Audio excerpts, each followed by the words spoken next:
Hadiah double. Seluruh tubuh Husin langsung mematung seperti disambar petir. Gadis berambut keriting dan beberapa anak orang kaya lainnya juga terlihat kaget.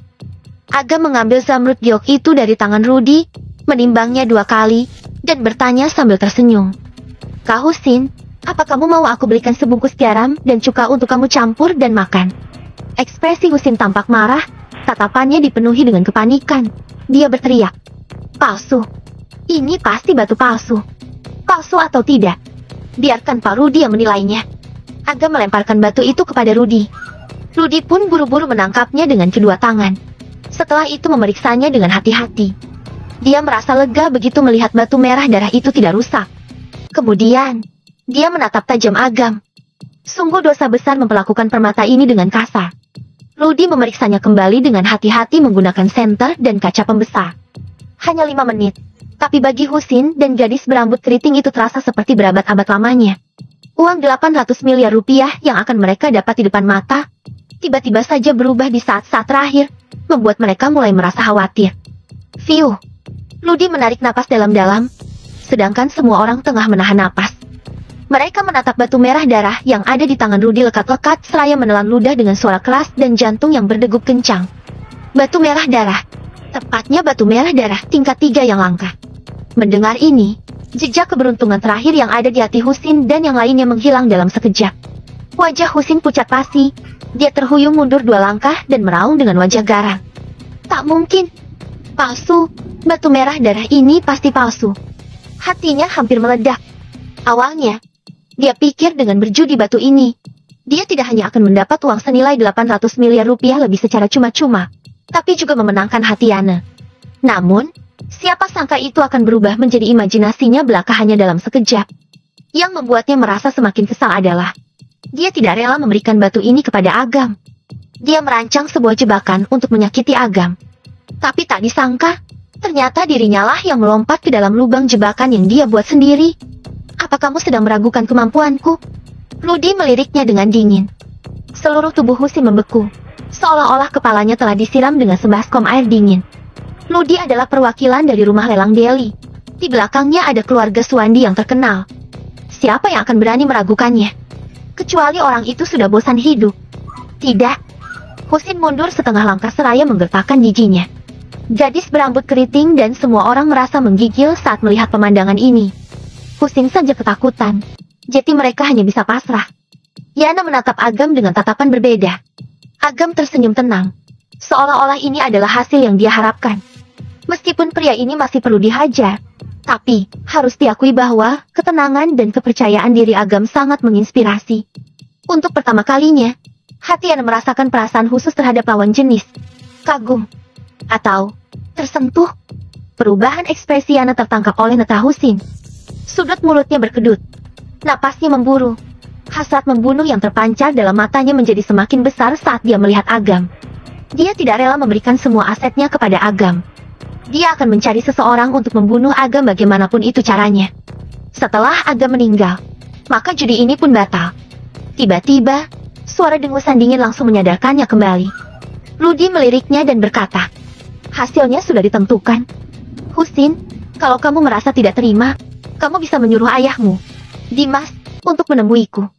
Aku akan menghadapinya hingga akhir. Husin sedikit berpikir jernih dan segera menekan keinginan membunuh dalam hatinya. Dia tahu betul, apabila dia menyerang Agam, dia khawatir Rudy pasti akan maju untuk memberinya hukuman. Jika itu terjadi, dia pasti akan menderita kerugian yang lebih besar. Dia harus berpikir panjang. Orang rendahan. Tunggu saja, setelah acara ini, aku pasti akan membuatmu merasa kehidupan bahkan lebih buruk daripada kematian. Husin telah memikirkan rencana untuk membalas Agam. Agam sama sekali tidak tahu apa yang dipikirkan Husin. Kalaupun dia tahu, dia juga tidak akan peduli. Dia kemudian mengambil kontrak dan menandatanganinya. Anak perusahaan grup Perbel Sentosa yang paling berpengaruh, PT, Agensi Bisnis Makmur, kini telah menjadi milik Agam. Dari judi batu ini, Agam memenangkan uang sebesar 200 miliar rupiah. Dia kemudian memberikannya sebanyak 29 miliar kepada Fendi. Sementara Fendi menatap kosong uang 29 miliar yang ada di depannya. Awalnya, dia kira hari-harinya selanjutnya akan sangat menyedihkan. Tetapi, ketika dia merasa sangat putus asa, Tiba-tiba saja uang sejumlah 29 miliar jatuh tepat di depannya.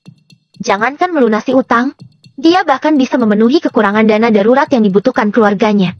Kamu dijadikan target sasaran karena aku. Jadi izinkan aku untuk membalas budimu dengan uang ini. Jelas Agam. Cepat ambil. Kalau kamu bersamaku, Yana, kamu pasti tak akan menderita. Yana menepuk-nepuk bahu Fendi, berlagak cemawa. Sementara gadis berambut keriting dan yang lainnya merasa sangat iri. Mereka sangat menyesal. Jika sedari awal mereka tahu kalau bergaul dengan Agam akan mendapatkan keberuntungan seperti itu, mereka juga tidak mau menjadi kaki tangan Husin. Gadis berambut keriting itu buru-buru mendekat dan berkata kepada Fendi, "Kak Fendi, aku tahu kamu adalah yang terbaik. Apa kamu bisa membantuku untuk mendapatkan uangku kembali? Kalau tidak, keluarga aku akan bangkrut." "Bro, kamu juga tak terlihat seperti orang yang kekurangan uang. Jadi kembalikan saja uang kami. Kumohon, aku mempertaruhkan sebagian besar bisnis keluargaku. Kalau sampai ayahku tahu, dia pasti akan menghajarku sampai mati." Para anak orang kaya itu segera mengubah ekspresi mereka dan berkerumun untuk memohon satu demi satu. Mereka bahkan hampir berlutut kepada Agam. Agam mengangkat seraya dan berkata, "Sejak awal, aku sudah memperingatkan kalian untuk sedikit menekannya. Tapi kalian tidak peduli. Sekarang kalian menyalahkanku." Para anak orang kaya itu tertegun. Setelah mengingatnya dengan hati-hati, ternyata Agam memang benar-benar mengatakan hal seperti itu. Dalam sekejap, ekspresi mereka terlihat begitu kusut dan menyesal. Andai saja mereka sedikit percaya, maka mereka tidak akan membawa diri mereka ke dalam kehancuran. "Agam, mana uangku?" Yana mengulurkan tangannya, kemudian mendengus. "Kalau aku tidak membawamu ke sini, kamu tak akan mendapatkan keberuntungan sebesar ini, kan?" "Keberuntungan dari mana? Uang ini yang sudah membuang-buang waktuku begitu lama. Aku masih belum membalasmu." Agam mengulurkan tangannya dan mencubit pipi Yana. "Agam, apakah kamu Agam dari Balai Obat Tradisional?" Mendengar nama ini, Husin mulai teringat sesuai dan berseru keras. Selanjutnya, raut wajah Husin tampak berang. "Aku benar-benar tak menyangka kamu akan bersembunyi di sini. Aku peringatkan kamu. Lebih baik kembalikan semuanya padaku, atau aku akan meminta ayahku menghancurkan Balai Obat Tradisional lebih hebat lagi. Saat itu terjadi, kamu tak akan bisa pergi kemana-mana dan menjadi pengemis yang berkeliaran. Hehe, apa kamu mau kusiksa?" Setelah itu, Husin menangkupkan tangannya pada Rudi seraya berkata, "Pak Rudi, judi batu ini telah berakhir. Selanjutnya adalah dendam pribadiku kepada Agam. Tentu Anda tak akan ikut campur, kan?" Dengan wajah tanpa ekspresi, Rudi berbalik dan meninggalkan ruang VIP tersebut. Agam agak tertegun. Orang tua ini memiliki prinsip yang cukup kuat. "Haha, Agam, sekarang aku tahu siapa saja yang bisa melindungimu." Begitu mengetahui identitas Agam, Husin langsung menjadi pongah. Dia menuang segelas anggur untuk dirinya, meminumnya dalam satu tegukan dan jatuh ke lantai. Lalu berkata dengan seringai jahat, "Sejujurnya, kami sudah menyusun rencana untuk mengalahkan Balai Obat Tradisional. Satu demi satu tautan terhubung, sekalipun kamu mendapatkan dukungan dari keluarga Bastara, keluarga Haris, dan bahkan grup investasi abadi, kamu tetap akan kalah. Kamu begitu percaya diri, sepertinya kamu mengandalkan kekuatan orang lain," kata Agam sambil berpikir. "Ya, tapi apa yang bisa kamu lakukan? Kamu tak bisa berbuat apa-apa. Kamu hanya akan lelah menghadapinya, dan menyaksikan kehancuran Balai Obat Tradisional perlahan demi perlahan. Hahaha, sekarang, kalau kamu berlutut dan menyerah padaku, aku bisa mempertimbangkan untuk meminta ayahku agar sedikit lebih lembut padamu dan membiarkanmu hidup. Kalau tidak, hehe dengkulmu." Yana sudah tidak tahan lagi. Dia berkata kepada Agam, "Hei, bukankah PT, agensi bisnis makmur, ada di genggamanmu? Selidiki saja.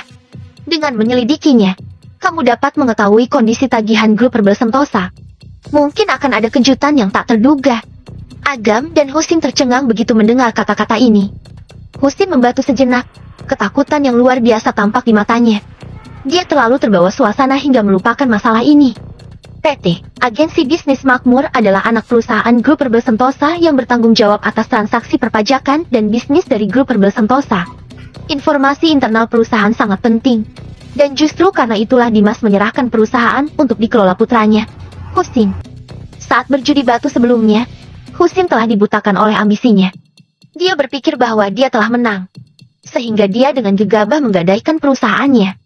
Setelah kalah, dia juga tidak merasa panik.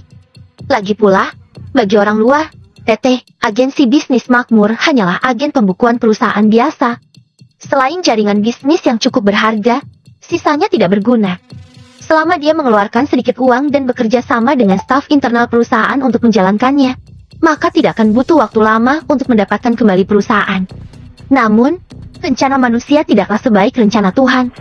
Secara mengejutkan, dia menyerahkan pegangan grup Perbel Sentosa kepada musuhnya, Agam, dengan kedua tangannya sendiri. Ini akan menjadi pukulan telak untuk seluruh grup Perbel Sentosa.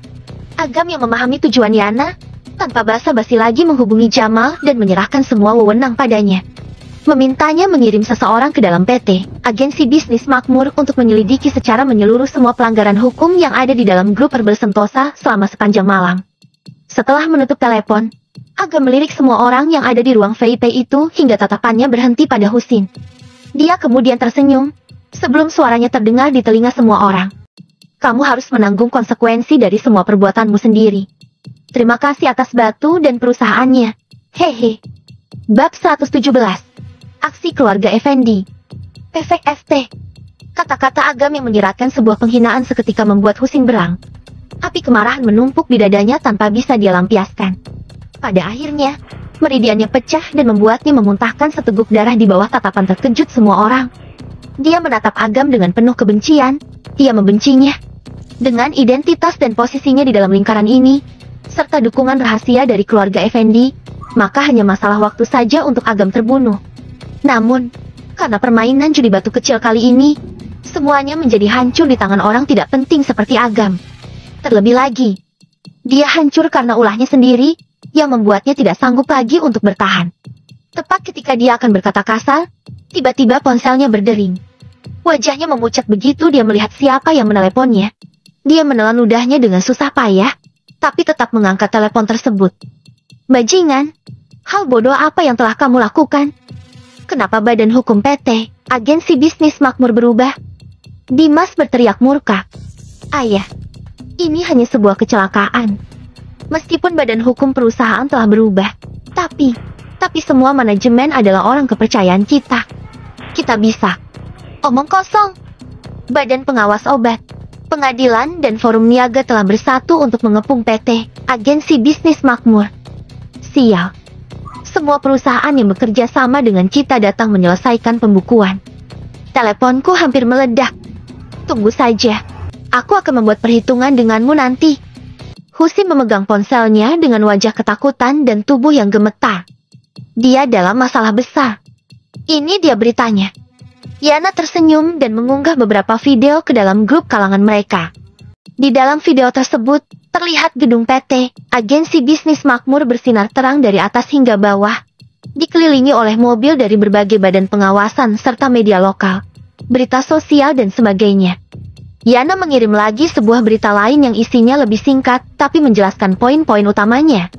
Perusahaan pembukuan PT, agensi bisnis makmur, telah mengungkapkan bahwa banyak anak perusahaannya yang melakukan penggelapan pajak serius, di antaranya termasuk grup Perbel Sentosa, grup Pratama, grup Bintang. Ada juga masalah seperti pembelian bahan obat dan obat palsu yang dilakukan grup Perbel Sentosa. Sementara itu, badan terkait sedang mengumpulkan bukti. Semua orang tercengang, termasuk Husin. Tidak ada yang menyangka kalau Agam sekejam ini mengekspos dirinya. Keuntungannya melakukan ini adalah dapat menarik berbagai media dan badan pengawas untuk melakukan penyelidikan secara menyeluruh terhadap masalah internal PT, agensi bisnis makmur tanpa memberi waktu pada grup Perbel Sentosa untuk membersihkan kekacauan. Tapi kerugiannya juga sangat jelas. Setelah PT, agensi bisnis makmur mengekspos dirinya sendiri, maka tidak akan ada lagi yang berani bekerja sama dengan mereka. Jaringan dan bisnis yang ada saat ini akan dihapuskan, dan perusahaan senilai 6 hingga 8 triliun rupiah itu juga tidak akan berharga lagi. Husin meraung. Kamu benar-benar gila. Akun PT, agensi bisnis makmur bernilai 6 hingga 8 triliun. Apa untungnya kamu melakukan ini? Apa kamu tidak menginginkan uang sejumlah 6 hingga 8 triliun rupiah? Agam meliriknya, lalu berkata dengan meremehkan. Uang sejumlah 6 hingga 8 triliun. Aku tak menginginkannya. Tidak ada yang menertawakan keanehan Agam. Dan tidak ada pula yang berpikir dia sedang membual. Ketegasan yang ditunjukkan oleh Agam membuat masing-masing dari mereka merasa ngeri. Katakanlah dia kehilangan sebuah perusahaan senilai 6 hingga 8 triliun rupiah. Ini bukan masalah membuang-buang uang, tapi semacam peringatan serius, dan juga ketegasan. Sejak awal judi batu dimulai, mereka semua mengira Agam hanyalah seorang idiot. Tak disangka, ternyata dia hanya berpura-pura lemah sebelum kemudian mengambil umpan. Idiot yang sesungguhnya adalah mereka. Raut wajah Husin tampak tak bernyawa. Tidak ada yang bisa dia lakukan sekarang. Aksi ekstrem Agam ini langsung menghancurkan semua yang telah mereka dapatkan dengan susah payah. Sekarang, giliran mereka yang tidak memiliki harapan. Ponsel Husin bergetar. Wajahnya pucat pasi. Dia tidak berani menjawab telepon itu sama sekali. Ketakutan dan keputusasaan merasuk ke dalam hatinya satu demi satu. Dia tidak sanggup melihat tatapan Agam yang mengolok-olok. Dia kembali memuntahkan darah, sebelum kemudian mendongak dan jatuh pingsan. Agam mengabaikannya sepenuhnya dan meninggalkan ruang VIP itu bersama Yana. Di pintu masuk bar, Rudy menyerahkan batu merah darah kepada Agam seraya berkata, "Anak muda, ini adalah batu merah darah tingkat 3. Kamu harus menyimpannya dengan baik. Kalau kamu tertarik, lelang saja padaku. Aku pasti akan memberimu harga yang memuaskan." Agam mengambil batu itu dan memperhatikannya. Dia bertanya, "Pak Rudy, Anda baru saja berkata bahwa ini adalah batu merah darah tingkat 3. Lalu apa batu ini masih bisa dinilai?" "Hehe, tentu saja. Segala sesuatu di dunia ini memiliki roh. Begitu pula dengan batu. Kalau batu itu sudah ada sejak lama dan mendapatkan pengaruh dari lingkungan, maka batu itu dapat memiliki spiritualitas uniknya sendiri. Batu seperti itu disebut dengan batu roh. Semakin tinggi tingkatan batu roh, maka semakin besar pula spiritualitasnya, dan semakin kuat juga nilai dan efeknya." Efek ini mirip dengan kultivasi seniman bela diri kuno, atau pengaturan formasi Master Feng Shui. Beberapa batu roh aku menghasilkan kalsedon di dalamnya, dan sebagian tabib kuno akan membongkar batu tersebut, lalu menggunakan kalsedonnya untuk mengobati penyakit. Efeknya sangat bagus. Rudy tersenyum dan berkata, "Oh ya, batu roh juga dapat digunakan dan ditukarkan sebagai mata uang kelas atas. Bagaimanapun juga, ada banyak kegunaannya. Lupakan saja, masih terlalu dini untuk memberitahumu hal ini. Cepat atau lambat, kamu akan terhubung dengannya. Kamu harus lebih banyak membaca novel fantasi. Meskipun plotnya cukup tak masuk akal, tapi sebagian ada yang realistis. Tak ada salahnya untuk tahu lebih banyak hal." Agam begitu terkejut. Dia tidak menyangka bahwa ada begitu banyak rahasia yang tidak dia ketahui di dalam kalangan ini. Sepertinya, tidak peduli kalangan seniman bela diri kuno, Master Feng Shui, maupun tabib kuno, kekuatan mereka jauh lebih rumit dari yang dibayangkan. Ini juga yang meningkat kewaspadaan Agam. Segera meningkatkan kemampuannya. Setelah kepergian Rudy, Agam dan Yana pun berlalu. Di tengah jalan, Agam menepuk pahanya dan berkata, "Sial, apa orang tua itu tahu aku adalah seniman bela diri kuno? Bodoh, Pak Rudy berasal dari keluarga Suandi. Bukankah mudah baginya untuk menyelidikimu?" Yana berkata dengan sini sambil menyisir rambut yang ada di sekitar telinganya, memperlihatkan daun telinganya yang putih dan lembut. Agam berkata sambil mengusap dagunya, "Tidak bisa. Aku akan merasa sangat tidak nyaman kalau dikenali di mana-mana. Untungnya aku tak bermusuhan dengannya. Kalau enggak, bisa repot. Lalu apa maumu? Menyembunyikan identitasmu? Bagaimana kalau aku membuat nama samaran saja? Dengan begitu akan lebih sulit bagi orang lain untuk mencari tahu tentang diriku. Oke, aku akan memberimu nama. Aku akan memanggilmu Cabul. Ada begitu banyak orang cabul di dunia ini, sehingga tidak akan ada yang bisa menyelidikimu." Lah, Agam sontak menampar pantat Yana, membuat Yana menutupi pantatnya dan berkata dengan wajah memerah marah, "Kamu mau mati? Kalau sampai kamu memukulku sekali lagi, aku akan bertarung denganmu. Jangan berisik. Aku ingat, kamu dari Departemen Bahasa, kan? Ayo bantu aku pikirkan sebuah nama samaran. Aku punya kata Ria sebelumnya aku dipanggil Nagaria untuk sementara waktu. Apa menurutmu ini bagus?" "Bagus. Tapi aku masih merasa Cabul sangat cocok." Bagaimana kalau namamu Jeti Naga Sombong saja? Sangat mendominasi. Melihat Agam yang akan kembali menampar pantatnya, Yana buru-buru mengubah kata-katanya. Tidak, terlalu bodoh kedengarannya. Bukankah itu sesuai denganmu? Lah, tidak diragukan lagi, Yana kembali menerima tamparan di pantatnya. Orang-orang yang lewat menatap iri bercampur cemburu dengan mata memerah saat melihat pemandangan ini. Yana sangat cantik dan menawan, apalagi dia memakai rok pendek yang membuatnya menarik perhatian banyak orang, memberikan kesan yang menyenangkan. Akhirnya, seseorang yang sudah tidak sanggup melihatnya pun keluar dan menghentikan pelakuan Agam, lalu ingin mengambil kesempatan untuk dapat mengobrol dengan Yana, mengambil keuntungan darinya secara diam-diam.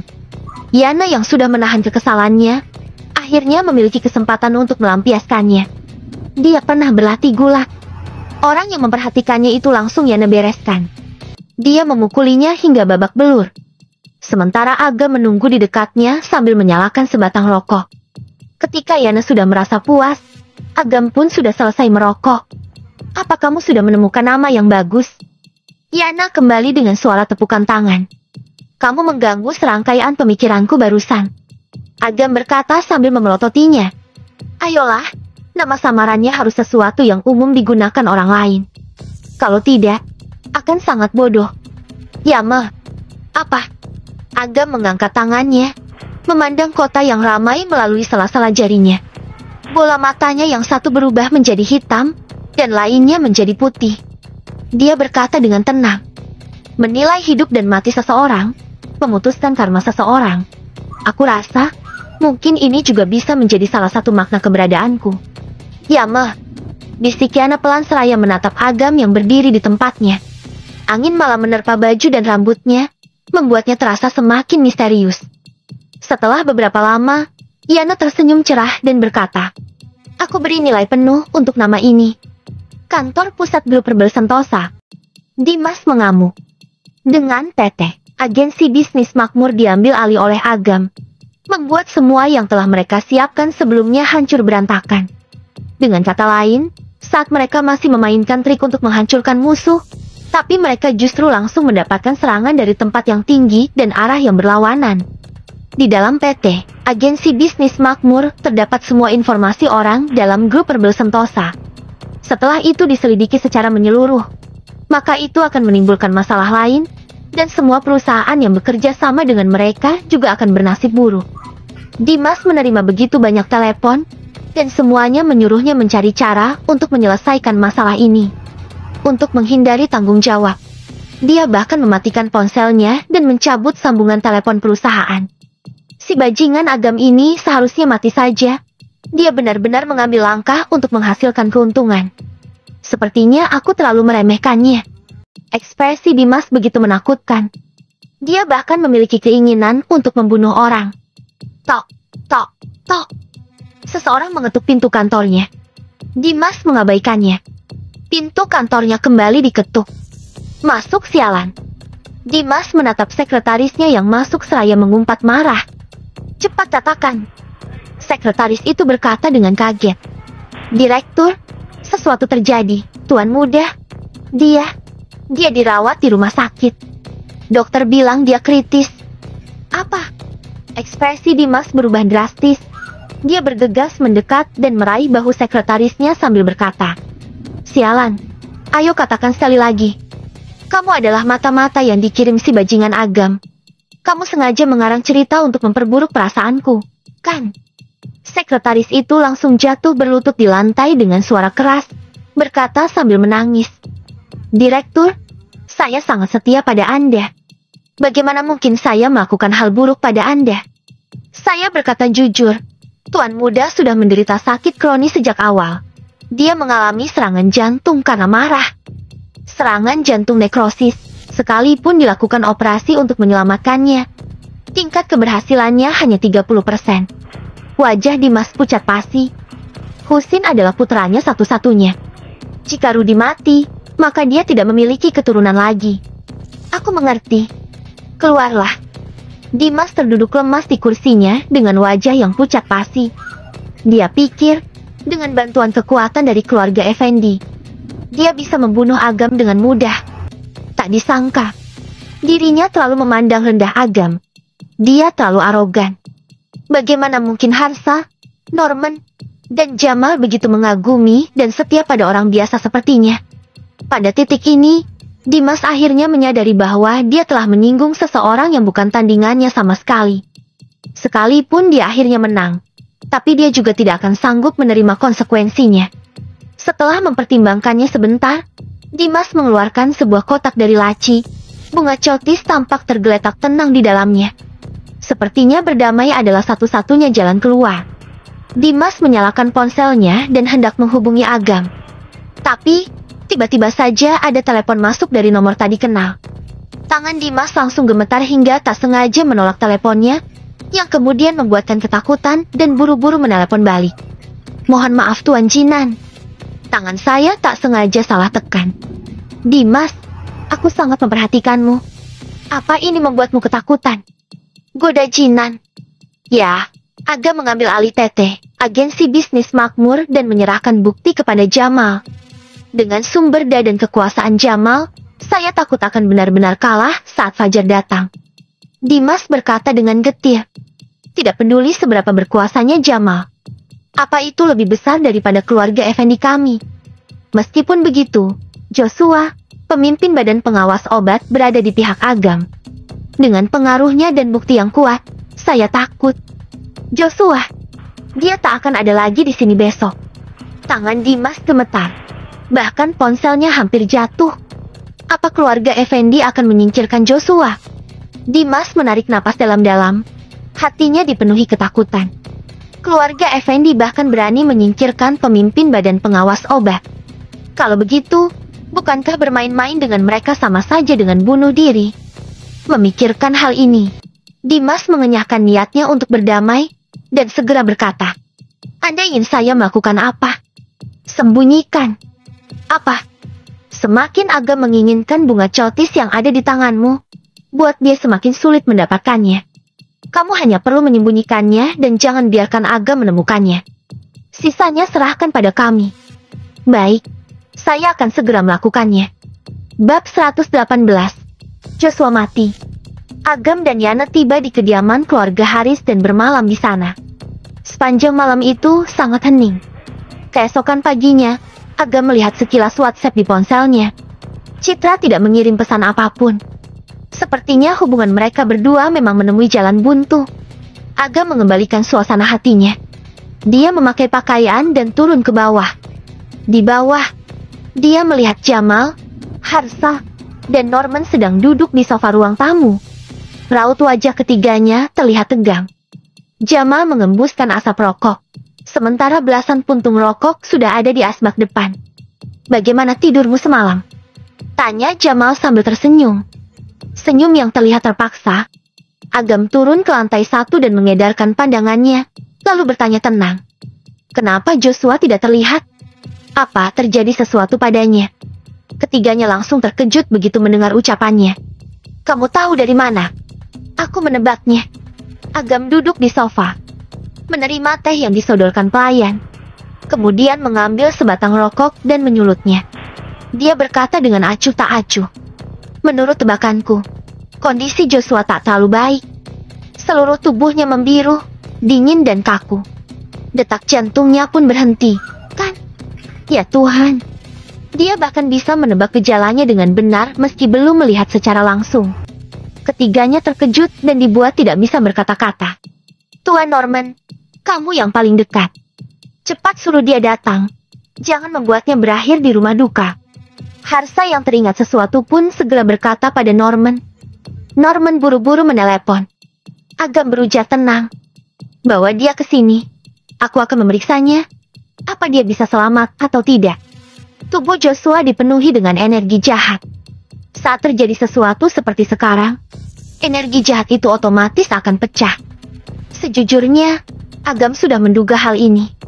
Bagaimanapun juga, teman sepermainan Joshua, Lido, bukanlah orang yang baik.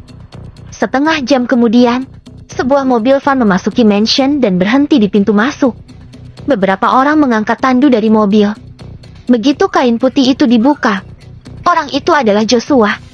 Pada saat ini, Selain kulitnya yang sudah membiru dan tubuhnya yang kaku, sebuah energi hitam juga terpancar samar di antara alis Joshua. Terlihat sangat aneh. Keluarga Joshua juga ikut datang. Mengetahui Agam seorang master, istrinya segera berlutut begitu melihatnya, memohon pada Agam untuk menyembuhkan suaminya. Agam membantunya berdiri dan bertanya, "Kak, apa Pak Joshua pernah berhubungan dengan seseorang sebelum sakit? Dia sangat sibuk bekerja dan berhubungan dengan banyak orang. Aku tak tahu siapa yang kamu bicarakan." "Lido. Sepertinya pernah, aku juga tak begitu tahu. Guru ahli, kamu harus menyelamatkan suamiku. Anakku tak boleh kehilangan ayahnya. Jangan khawatir, aku pasti akan melakukan yang terbaik." Agam menenangkan wanita itu. Kemudian meminta Norman mengantarnya untuk beristirahat. Agam memeriksa kondisi Joshua. Melihat kerutan dahi Agam yang semakin dalam, beberapa orang mulai merasa cemas. Selama mengenal Agam, mereka belum pernah melihatnya begitu bermartabat. Beberapa saat kemudian, Agam membuka mulutnya dan berkata, "Cukup sulit, tapi masih bisa diselamatkan." Orang-orang menarik napas lega. Agam kemudian mengambil pena dan kertas, lalu dengan cepat menulis beberapa barang dan meminta Norman untuk menyiapkannya. "Di mana ponsel Joshua?" "Sepertinya tertinggal di tempat kejadian. Cari ponselnya sampai ketemu. Lihat apa dia menghubungi Lido kemarin sore." "Oke, aku akan segera mengirim orang ke sana." Setelah selesai memberi perintah, Jamal bertanya, "Apa yang harus kita lakukan selanjutnya?" "Tunggu."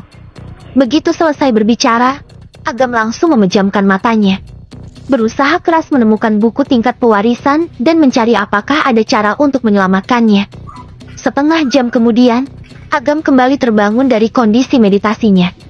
Bahan-bahan telah disiapkan. Ponsel Joshua pun telah ditemukan. Jamal menyerahkan ponsel itu kepada Agam sambil berujar, "Tebakanmu benar. Ada catatan panggilan dengan Lido yang berlangsung selama 3 menit pada pukul 5 sore. Sudah kuduga."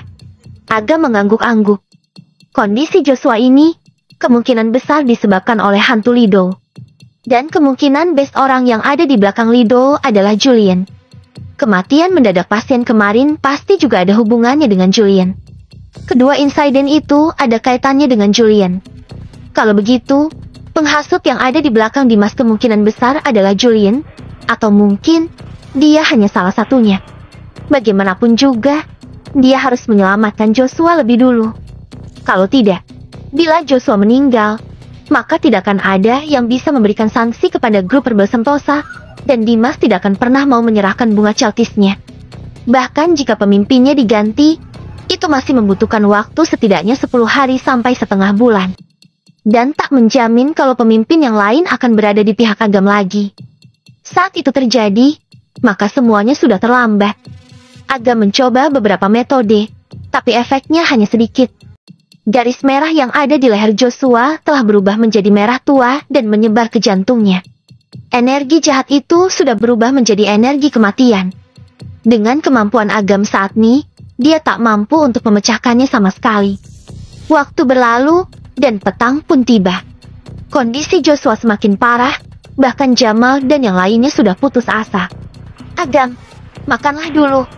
Kalau tidak, tubuhmu tak akan sanggup lagi." Jamal melihat mata Agam yang memerah. Tapi pria itu masih berusaha menyelamatkannya. Jamal merasa cukup tersentuh. Agam menjawab dengan acuh tak acuh, "Tidak, masalahnya akan segera selesai." Jamal bertanya kaget, "Kamu sudah menemukan solusinya?" "Siapa yang membuat masalah, maka dialah yang harus menyelesaikannya. Aku harus bertemu dengan Lido sebentar. Kalau Lido adalah pembunuhnya, mungkin dia sudah melarikan diri." Agam tersenyum main-main. "Bagaimana kalau Joshua yang pergi menemuinya?" "Joshua?" Jamal memandang orang yang tengah terbaring di bawah itu dengan tercengang. Agam memberinya instruksi.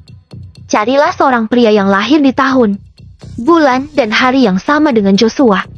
Aku akan membuat seorang Joshua palsu. Aku rasa Lido pasti akan sangat terkejut ketika dia melihat Joshua yang masih hidup." Malam hari, mobil itu berhenti di dekat perumahan Lido. Agam dan seorang pria parubaya biasa turun dari mobil tersebut. Agam menggambar sebuah mantra di dada pria itu dan memberikan tanggal lahir Joshua padanya. Dia berkata, "Mulai sekarang, kamu adalah Joshua. Bagaimana kalau aku tidak bisa mirip dengannya? Aku memberikan mantra khusus padamu. Orang biasa tak akan melihat perubahanmu. Tapi Master Feng Shui yang telah berlatih sihir akan mengira kamu adalah Joshua. Kamu hanya perlu membuat Lido keluar dan serahkan sisanya kepadaku." Baik. Aula villa. Lido sedang ada di atas lantai. Bagian bawahnya dilingkupi oleh mantra khusus, memancarkan cahaya merah tua yang mengalir ke dalam tubuhnya. Kadang wajahnya terlihat kesakitan, kadang tampak nyaman. Ada jejak darah yang mengalir dari hidung dan mulutnya, menunjukkan bahwa ketahanan fisiknya telah mencapai puncak. Julian tengah berdiri di luar jajaran. Melihat keadaan Lido, dia mengeluarkan sebuah botol obat dan menuangkan darah hitam ke dalam jajaran. Warna jajarannya menjadi lebih kuat. Ekspresi Lido juga mulai berubah. Ting-tong. Bel pintu yang mendadak berbunyi langsung membangunkan Lido. Begitu Lido membuka matanya, semua jajarannya pun ikut menghilang dalam sekejap. Sialan. Lido menghantamkan tinjunya ke atas lantai. Orang buta mana itu? Berani-beraninya dia merusak kultivasiku. Tenanglah. Kalau kamu kehilangan akal, Master tidak akan menyelamatkanmu. Guru ahli. Aku masih belum bertanya pada Anda. Kapan Guru Besar Aditya akan menerima saya sebagai muridnya? Setelah kamu menjadi pemimpin dinas kesehatan dan dapat memberi Master lebih banyak sumber daya kultivasi, maka Master akan menerimamu sebagai muridnya. Secepatnya, Joshua sudah mati. Tidak ada yang bisa melawanku. Dalam waktu kurang dari sebulan, aku pasti akan menjadi pemimpin dinas kesehatan di wilayah timur. Saat itu tiba, kamu akan memenuhi syarat untuk menjadi murid Gunung Awan. Berlatihlah kultivasi dengan baik, maka keabadian tak akan lagi menjadi mimpi. Mata Lido berbinar. Keabadian, ini adalah tujuan hidupnya. Dia menderita kanker stadium akhir. Agar Guru Besar Aditya dari Gunung Awan dapat menerimanya sebagai murid dan membuat berlatihlah kultivasi dengan baik, maka keabadian tak akan lagi menjadi mimpi. Mata Lido berbinar. Keabadian, ini adalah tujuan hidupnya. Dia menderita kanker stadium akhir. Agar Guru Besar Aditya dari Gunung Awan dapat menerimanya sebagai murid dan membuatnya mempelajari metode keabadian, dia bekerja sama dengan Julian dan melakukan segala cara untuk menjadi pemimpin dinas kesehatan. Untuk alasan inilah, dia berusaha keras untuk membunuh saingan terbesar sekaligus sahabatnya, Joshua. Lido menjernihkan pikirannya. Dia kemudian menoleh ke arah kamera pengawas yang ada di luar. Melihatnya sekilas dan tidak bisa menahan teriakan bingungnya. Kenapa berteriak? Apa kamu melihat hantu? Guru ahli, aku benar-benar melihat hantu. Lihatlah, bukankah dia Joshua? Julian melirik ke arah kamera pengawas dan ikut terkejut. Aneh, bagaimana dia bisa baik-baik saja? Kutukan pengikat roh adalah mantra yang diturunkan oleh Master Agungku. Kekuatannya pun sangat luar biasa. Tak ada yang bisa memecahkannya kecuali dia sendiri. Apa hantu itu benar-benar ada? Apa yang membuatmu tegang? Kita adalah kultivator. Apa kamu masih takut dengan hal seperti itu? Suruh dia masuk. Aku ingin melihat metode apa itu. Agam bersembunyi dalam kegelapan. Melihat pria pengganti itu dipersilakan masuk ke villa oleh Lido, dia akhirnya memanjat tembok dan masuk villa. Langit terang dan bumi gelap, yin keruh dan yang jernih. Bukalah mata dharmaku, yin dan yang murni, Pipo yin dan yang. Bukalah. Agam melantunkan sebuah mantra dengan lirih. Sepasang bola matanya langsung berubah menjadi hitam dan putih. Dalam sekejap, Agam dapat melihat semua jajaran dan mantra gelap di villa dengan jelas. Agam mendongak, melihat lapisan kabut hitam yang menyelimuti villa untuk mencegah orang asing masuk. Terdapat jajaran di 4 sudut dan 8 arah villa, membentuk jajaran jahat tanah dengan kabut hitam di atasnya. Jika orang yang mengatur jajaran itu menekannya, maka itu akan langsung menjadi jajaran kematian. Dan semua yang ada di dalam jajaran itu tidak akan ada yang bisa selamat. Untungnya, ada Pipo Yin dan Yang. Kalau tidak, kemungkinan besar dia akan menghadapi bahaya besar. Namun, karena sihir gelap jajaran telah ditangkap oleh Pipo Yin dan Yang, Jeti Agam tidak ingin hanya duduk diam. Dia akan membalikan jajaran itu. Memberikan orang-orang yang ada di dalam villa itu sebuah kejutan besar. Bab 119, Mau Rokok. Aku Joshua. Pria pengganti itu berkata dengan suara tercekat. Lalu, kalau begitu pergilah ke neraka sana. Raut wajah Lido menjadi panik. Ketika dia akan membunuhnya, tiba-tiba saja angin kencang datang menyerang dan langsung menerbangkannya. Agam melintas, menghampiri pria pengganti itu, memberinya 2 suntikan untuk membuatnya tenang. Pak Agam, aku sudah berusaha semampuku. Pria pengganti itu mencengkeram lehernya dan menyalahkan dirinya sendiri. Tidak apa, pergilah. Baik, berhati-hatilah. Pria itu tahu, dia hanya akan membuat masalah jika tetap berada di sini, jadi dia buru-buru bangkit dan berlari keluar. Mau pergi? Tidak bisa. Lido bangkit, menahan bahu pria itu dengan tangan yang seperti cakar elang. Agam melintas di depannya dan mencekal lengannya. Lido yang bisa melihat wajah Agam dengan jelas langsung kehilangan suaranya. Kamu? Agam tersenyum tipis. Kita ketemu lagi. Lido berkata garang. Aku peringatkan kamu. Jangan ikut campur, atau kamu akan mati dengan tragis. Kalau begitu aku peringatkan kamu juga. Sebaiknya kamu jujur dan akui kesalahanmu. Masih ada kesempatan untuk menebusnya. Kalau tidak, kamu tak akan bisa menebus dosamu bahkan di kehidupanmu berikutnya. Aku bahkan hampir mati di kehidupan ini. Apa aku masih peduli dengan kehidupan berikutnya? Persetan. Lido tiba-tiba membuka mulutnya, menembakkan panah darah ke dahi Agam. Agam sontak menelengkan kepala untuk menghindarinya. Dan sebelum Lido terus menembakkan panah darah ke arahnya, Agam langsung mematahkan rahangnya dengan tinjunya. Lido memekik keras, mengayunkan tinjunya untuk melawan. Tapi Agam menggenggam kepalan tangannya, dan lengan Lido pun patah begitu suara klik terdengar. Jadilah orang baik. Jangan mempelajari hal yang salah. Agam menendang perut bawah Lido dan langsung menghancurkan lautan energinya. Lido merasa kekuatannya terkikis, tubuhnya pun mengalami penurunan drastis. Ada ketakutan besar yang terpancar dari matanya. Dia berseru. Tidak, aku tidak mau mati. Kalau kamu tak mau mati, tapi kamu juga tak boleh menyakiti orang lain. Terutama, teman sepermainanmu. Ucap Agam dingin. Teman? Kalau si brengsek Joshua itu menganggapku teman, kenapa dia keberatan aku menjadi pemimpin dinas kesehatan? Dia tak melihat kebaikanku, dan sengaja memberiku batu sandungan. Aku membencinya. Kalau dia tidak menghentikanku, aku pasti sudah hidup abadi. Lido meraung keras meskipun dagunya sangat sakit dan mulutnya penuh darah. Hidup abadi. Agam mengejeknya. Kamu adalah orang yang berpendidikan tinggi. Kenapa kamu mudah sekali tertipu? Sejak zaman dulu, kaisar mana yang tak mau hidup abadi? Kalaupun memang ada metode keabadian, apa kamu yakin akan mendapatkannya? Omong kosong, kamu menipuku. Guru besar Aditya telah hidup abadi. Dia juga sudah berjanji padaku. Selama aku menjadi pemimpin dinas kesehatan dan memberinya 10 perjaka dan perawan setiap bulannya, maka aku akan bisa menjadi muridnya. Dan aku pun bisa hidup abadi. Lido berteriak marah. Agam memicingkan matanya. Aditya bukan orang baik. Pria itu mencari kesempatan untuk menyingkirkannya. Kamu menghapus kekuatan kultivasiku. Lebih baik bunuh saja aku, atau aku akan membuat hidupmu terasa lebih buruk daripada kematian. Ekspresi Lido begitu menakutkan. Kebenciannya sudah memuncak. Oke. Kalau begitu aku akan membantumu. Agam tersenyum dingin. Tangan kirinya lalu menepuk dahi Lido menggunakan kekuatan penguasa neraka. Lido sontak memejamkan matanya.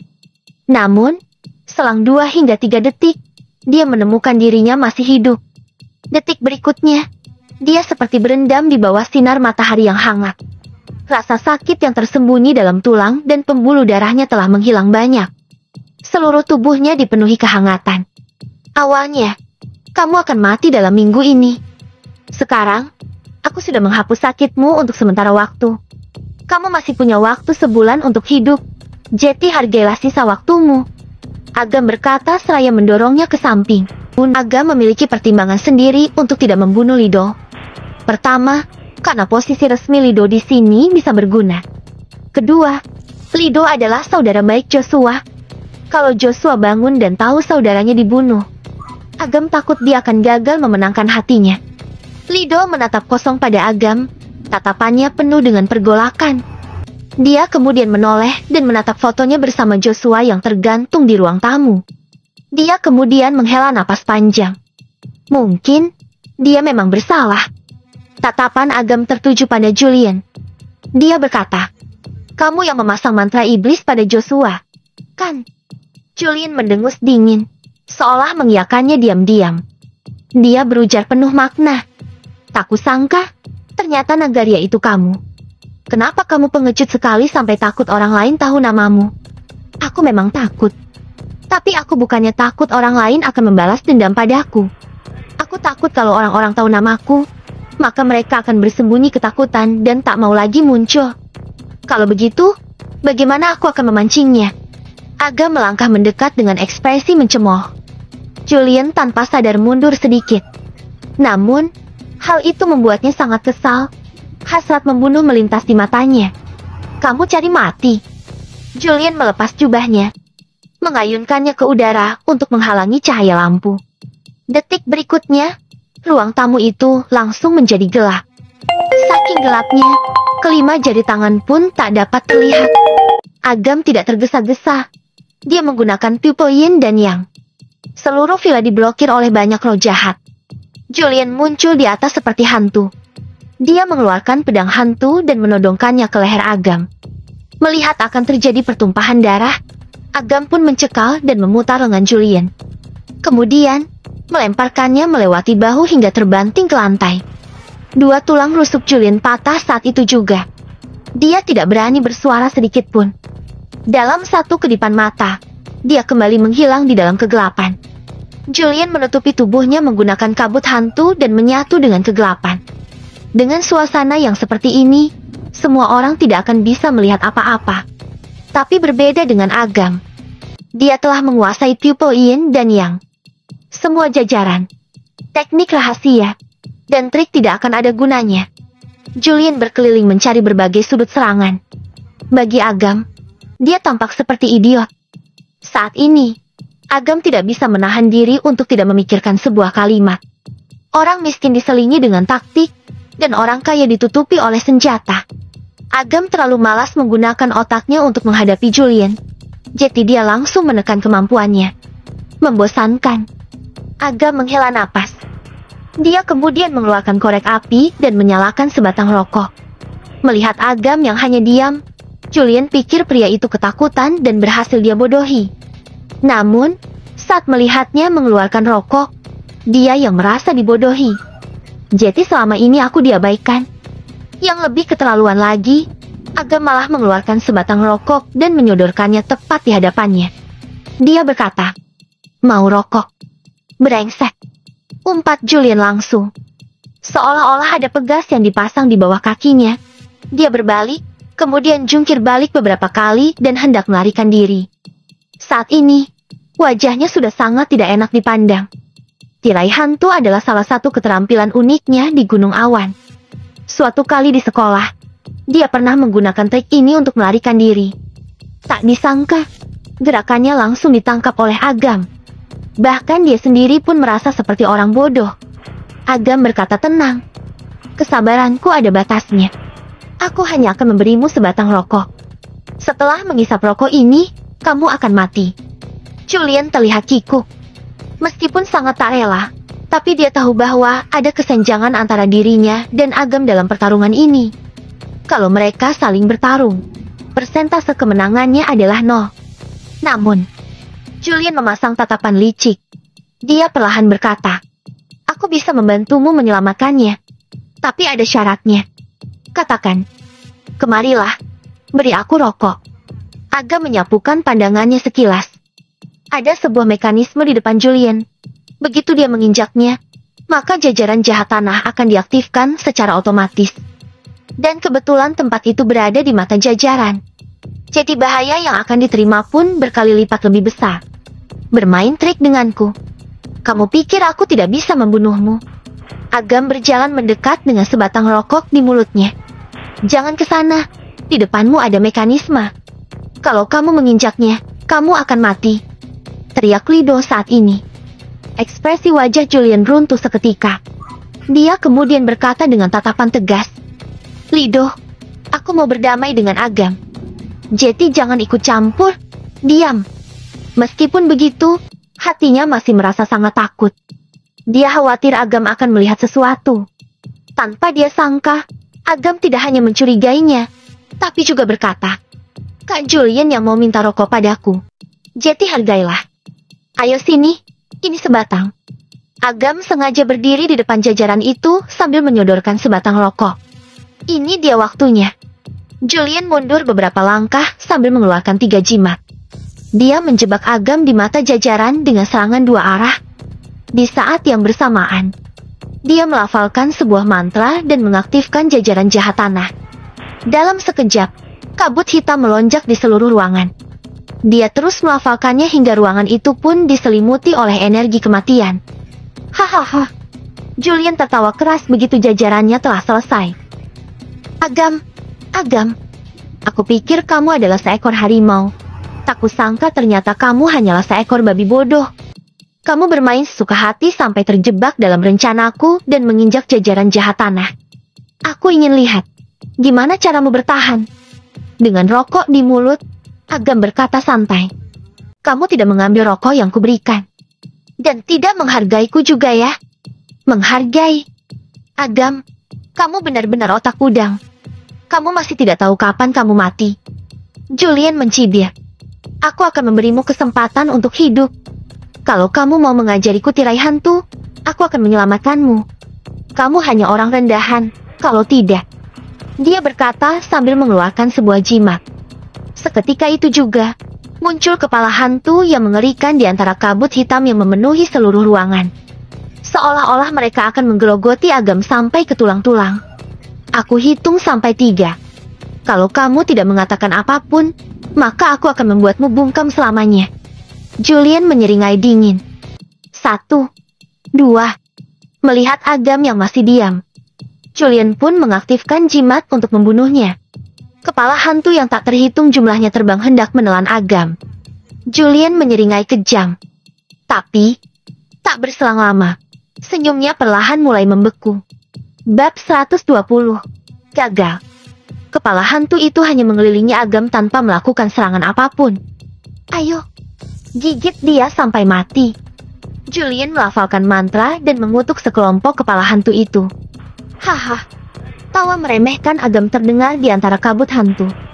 Tiba-tiba Julian merasa merinding. Dia melihat sekelompok kepala hantu itu berkumpul di belakang Agam diikuti dengan kabut hitam. Menghadapnya. Julian begitu terkejut saat melihat 10.000 pasukan Yin di belakang Agam. Agam adalah jenderal neraka. Aku juga akan memberimu kesempatan untuk hidup asalkan kamu mau memberitahu cara mematahkan kutukan pengikat roh. Kalau tidak, aku juga bisa membuatmu mencicipi rasanya jajaran jahat tanah. Pupil mata Agam menjadi berwarna hitam dan putih. Suaranya melayang ke telinga Julian. Layaknya suara sihir yang membuat Julian gemetar dan sangat ketakutan. Apa yang kamu lakukan? Kenapa aku harus mengikuti perintahmu kalau aku sendirilah yang membuat jajaran jahat tanah itu? Hapus jejak jajarannya dulu, lalu tanam milikku sendiri. Kamu bahkan tak tahu hal ini. Wajah Julian pucat pasi, seluruh tubuhnya gemetar. Tentu saja dia tahu caranya.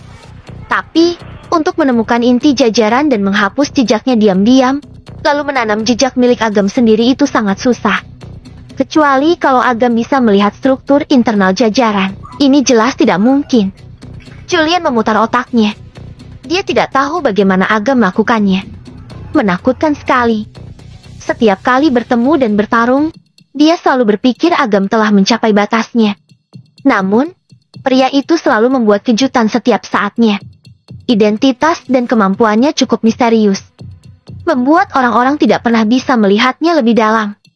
Siapa kamu? Julian menggertakkan giginya sambil berpegang pada tekad terakhirnya. Agam. Agam menyeringai, memasang senyum polosnya. Kamu juga bisa memanggilku Yama. Yama. Dahi Julian penuh dengan keringat dingin. tanpa ada keinginan untuk melawan. Dia berlutut dengan bunyi keras. Maafkan aku. Aku akan mengatakannya. Katakan. Siapkan 9 jenggot kambing, 3 kumis kucing hitam, dan sehelai bulu ayam jantan yang berumur 3 tahun lebih. Kumpulkan semuanya dan bakar hingga menjadi abu.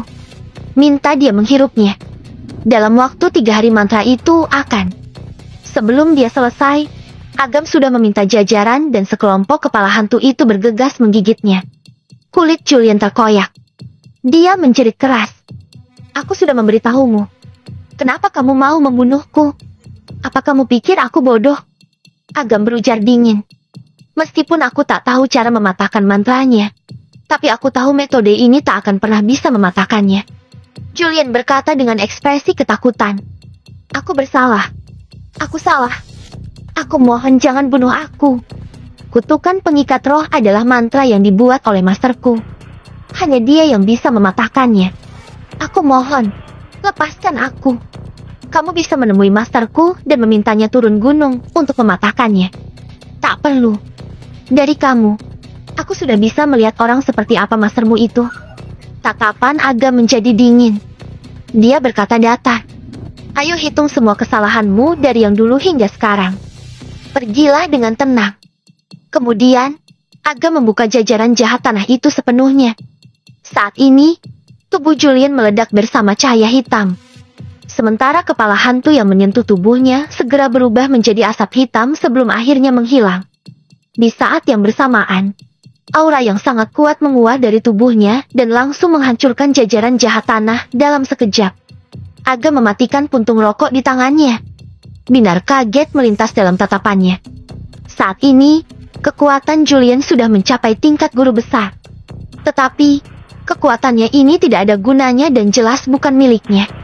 Berani-beraninya kamu mempermalukan generasiku. Julian membuka mulutnya dan mengeluarkan suara orang tua. Generasi apa? Mempermalukan apa? Bisa bicara pakai bahasa manusia enggak? Agam mendengus dingin. Kemungkinan besar aura ini berasal dari guru Julian. Aditya. Dasar sombong. Tunggu saja sampai guru besar ini menghancurkanmu. Julian membuka telapak tangannya dan sebuah jimat ungu tiba-tiba terbakar. Seketika itu juga, sekelompok tangan hantu yang tak terhitung jumlahnya terulur dari jimat ungu itu dan berusaha menangkap Agam. Agam mengaktifkan Pipoyin dan yang sehingga bisa melihatnya jelas. Dalam satu gerakan, dia menghindari serangan tangan hantu itu dengan mudah. Hah? Julian berseru kaget. Kamu benar-benar bisa melihat sihir gelap Feng Shui. Agam tersenyum dingin sambil membuat mantra segel di tangannya. Segel pemusnah bencana. Begitu mantra segelnya jeti, tangan hantu itu pun pecah. Jimat ungu yang ada di tangan Julian langsung meledak. Kamu bahkan memiliki jurus tingkat pewarisan seperti segel pemusnah bencana. Kemampuan yang tersembunyi dalam tubuhmu sungguh membuatku iri. Julian tersenyum muram.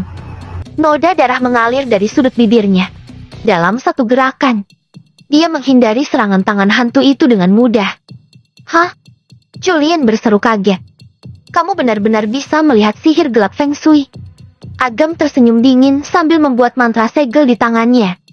Segel pemusnah bencana. Begitu mantra segelnya jeti, tangan hantu itu pun pecah. Jimat ungu yang ada di tangan Julian langsung meledak. Kamu bahkan memiliki jurus tingkat pewarisan seperti segel pemusnah bencana. Kemampuan yang tersembunyi dalam tubuhmu sungguh membuatku iri. Julian tersenyum muram. Noda darah mengalir dari sudut bibirnya. Dia kemudian melompat ke lantai 2 dan berkata, jaga kedua matamu. Tunggu saja guru besar ini dan turun gunung. Baru ambillah. Haha. Setelah itu, dia berbalik dan menghilang di lantai 2. Agam hendak mengejarnya, tapi Lido tiba-tiba berteriak. Berguling-guling di lantai sambil memegangi perutnya. Agam merasa bimbang sejenak, sebelum kemudian memilih menyelamatkan Lido. Tak butuh banyak usaha untuk menghapus mantra yang terkubur dalam tubuhnya. Meskipun tidak apa-apa, tapi dia juga kehilangan jejak Julian. Ini pengalihan yang bagus. Aditya adalah monster tua, metodenya jauh lebih kuat daripada Julian. Agam mengepalkan tangannya. Kalau dia bisa dipromosikan ke penilaian hidup tingkat kedua, Semua ini bukanlah masalah. Dia tidak boleh menunda untuk meningkatkan kemampuannya. Saat ini, Aga menghadapi situasi yang sangat memalukan. Julian sudah melarikan diri. Mustahil baginya untuk mematahkan kutukan pengikat roh. Joshua hanya bisa selamat kalau dia maju ke penilaian hidup tingkat kedua. Namun, tanpa bunga Chotis, Agam tidak akan bisa naik ke penilaian hidup tingkat kedua. Sebentar, Agam menatap Lido sambil berkata, "Kamu sudah melihat dengan jelas barusan. Entah itu Julian ataupun Aditya, kultivasi mereka tidak baik. Mengikuti mereka hanya akan membunuhmu dan keluargamu." Lido menghela napas.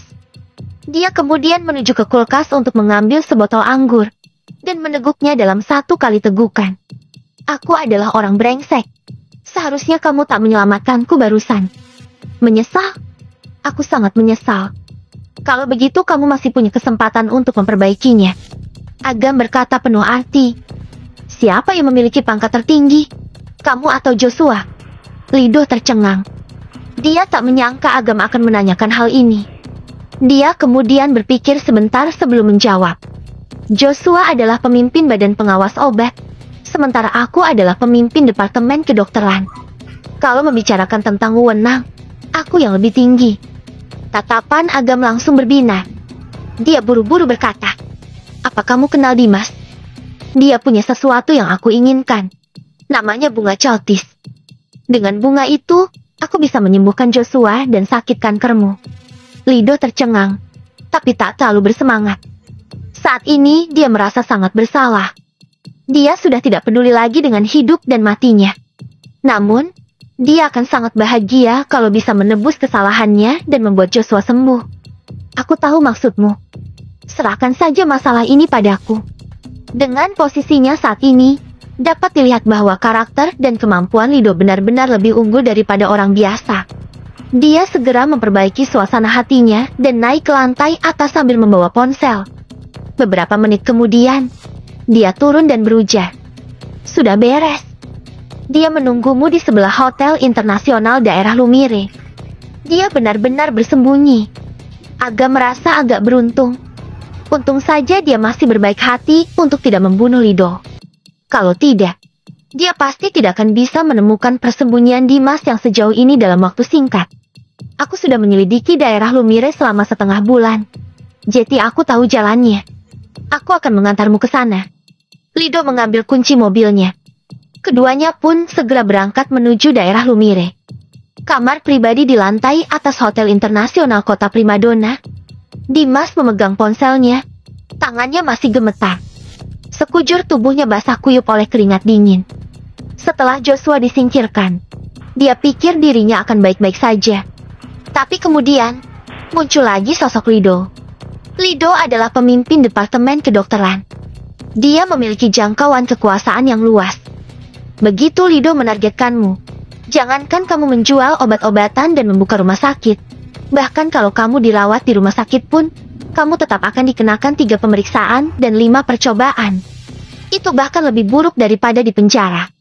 Saat ini, grup Rebel Sentosa sedang disorot publik dan berada dalam bahaya. Kalau Lido ikut turun tangan, maka dia benar-benar akan mati. Grupnya akan ditutup dan rekeningnya akan dibekukan. Bahkan jika dia di penjara, dia masih akan dikejar-kejar oleh penagih utang dan dipukuli sampai mati di penjara. Ini bukan melebih-lebihkan. Ini adalah yang terjadi sejak dulu. Dimas sangat ketakutan saat membayangkan penderitaan yang harus dia hadapi. Tak hanya takut pada Lido, tapi juga Agam. Pertama Pak Jamal, Pak Harsa, dan Norman si penguasa properti. Kemudian muncul Joshua dari Badan Pengawas Obat, dan Lido dari Departemen Kedokteran. Satu demi satu hantu itu tahu seberapa banyak rahasia miliknya yang tidak berguna. Dimas tidak bodoh. Dia tebak. Pasti ada perselisihan di antara keluarga Effendi dan Agam. Dia sudah terlibat di dalamnya. Tidak peduli siapa yang menang atau kalah. Dialah yang akan menderita pada akhirnya. Dewa yang bertarung, tapi manusia biasa yang menderita. Dia adalah korban. Dengan penuh tekad, Dimas mengambil kotak itu dan bersiap untuk kembali ke kota Primadona. Tapi di saat yang bersamaan, ponselnya berdering. Kenapa? Sudah tak sanggup. Suara dingin Jinan terdengar dari ponsel. Pak, saya mohon, lepaskan saya. Saya hanyalah seorang pengusaha kecil. Saya tidak mau masuk penjara. Tapi di saat yang bersamaan, ponselnya berdering. Kenapa? Sudah tak sanggup. Suara dingin Jinan terdengar dari ponsel. Pak, saya mohon, lepaskan saya. Saya hanyalah seorang pengusaha kecil. Saya tidak mau masuk penjara. Terlebih, saya lebih mau mati. Dimas jatuh berlutut. Kakinya terasa lemas. Lido adalah salah satu orang kami. Saat dia menelepon dan mengancammu, mungkin itu adalah salah satu strateginya. Kamu harus tenang. Jangan melakukan hal buruk. Tetapi, nada bicaranya tidak seperti sedang berakting. Jinan diam. Sepertinya dia juga bingung dalam masalah ini. Dimas menelan ludahnya dengan susah payah. Meski suhu pendingin ruangan sudah 16 derajat, tapi dia masih berkeringat panas. Setelah beberapa lama, Dimas berkata dengan ragu, bagaimana kalau Anda atur lebih dulu dan mengirim beberapa orang lagi untuk melindungi saya? Oke, jangan kemana-mana. Tetaplah di kamar. Aku akan mengirim seseorang untuk menjemputmu sekarang. Baik, saya tunggu. Begitu menutup telepon, Dimas berlari keluar sambil membawa kotak itu dalam pelukannya. Dia bisa melihat perkembangan situasi yang sudah di luar kendali keluarga Effendi. Kalau dia tidak menyerahkan bunga celtis ini kepada Agam, maka dialah satu-satunya orang yang akan mati. Namun, begitu keluar, dia langsung bertemu dengan dua pria besar. Pria besar itu kemudian mendorong Dimas masuk kembali ke kamar dan berkata, Bos sudah memerintahkan kami untuk memberimu sebuah hadiah. Bagaimana kalau kamu mati saja? Dimas membuka mulutnya dengan takut, kakinya lemas sebelum kemudian jatuh di atas lantai. Tatapannya penuh dengan keputusasaan. Agam dan Lido bergegas menuju lantai dasar hotel. Saat mereka akan masuk, Agam tiba-tiba menarik Lido lagi. Hati-hati! Beruah! Seseorang jatuh dari atas dan hancur di depan mereka berdua. Dengan tubuh tertelungkup, darah merembes dari bawah tubuh mayat. Agam membalikan tubuh itu. Ekspresinya menjadi tak tertahankan begitu melihat wajah Dimas. Agam langsung masuk hotel dan naik lift menuju kamar Dimas. Masih ada jejak perseteruan di dalam. Agam menggeledah seluruh kamar, tapi dia tak bisa menemukan bunga celtis. Jendela besar kamar rusak parah. Angin dingin berembus masuk, membuat hati Agam ikut mendingin. Setelah berusaha payah selama sekian lama, akhirnya dia bisa melihat sebuah harapan. Namun, dia tidak menyangka akan gagal lagi. Seseorang sengaja mempermainkannya.